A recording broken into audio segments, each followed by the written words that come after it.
Hello. I think one of the main things killing the fun of YouTube for a lot of people is repetitiveness. The same video over and over again to the point that you can almost damn near quote it. I know I'm not the only person who can see a video and say, I know exactly who this video will piss off and what they will say in response. Or, even watch a video and depending on who makes it, I know exactly what will be said. I think it's become a repeated pattern, and after a good 3 or 4 years, it's hard to stay entertained by the same stuff. It's why I try to make my videos over something different each time. I figure people get bored of hearing the same thing over and over, and I really don't blame them. It's also why I try to stay away from defending the Nintendo Wii. Two things keep me from doing so. One, if I defend the Nintendo Wii, then I'm simply going to be saying the exact same thing people have already heard time after time for years. In other words, I won't be able to say anything that no one hasn't already heard. Number 2, as far as I'm concerned, the Nintendo Wii doesn't really need defending, because for me, it's the best console. The day I start defending the Nintendo Wii is the day I think the Nintendo Wii needs defending, and is the day I don't like it anymore.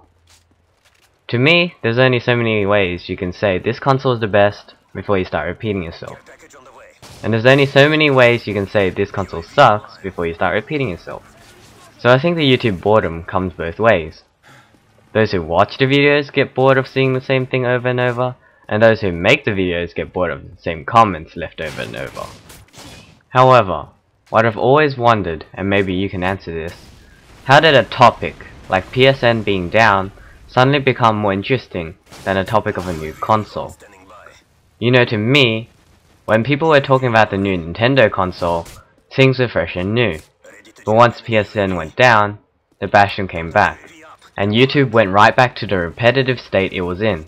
And when PSN was down longer than 24 hours, I'm sure some in this little circle knew the big bashing was on its way. You know who was going to bash it? You knew who was going to defend it. And a lot of people pretty much knew how they would bash or defend it. The faceless people, as far as I can see, aren't going anywhere. Their hatred for certain people and things, those people say, keep them here. And their desperate need to hear someone speak positively about whatever it is they like is also needed. You'd think people at a certain age would say to themselves, wow, I can't believe I acted that way as a kid, but oh well, that's what childhood is all about. But instead, it's like people said, childhood ain't got shit on me. Now I'm gonna show people how to really be stupid. But I do think people that are starting to get bored of YouTube are more bored of the repetitiveness than anything else. If anything happens in the gaming world, we know who will make the videos, we know what they will say in those videos, we know who will troll, we know who will respond to those trolls, and we know how they will respond to those trolls. We know who will say fanboy this and fanboy that. Most people know this to the point that they can damn near quote it. Assume tomorrow we hear a big game will get delayed till next year. Right off the bat, I bet you can make a list of who will laugh, who will rub it in people's faces, you know who will defend it, and say the delay is a good thing, you know what type of comments will be left in the comment section of each video, and probably even know what each video will say. This is why when I see videos of people that seem like they had no idea people would take PSN's downtime as a way to attack, I get confused.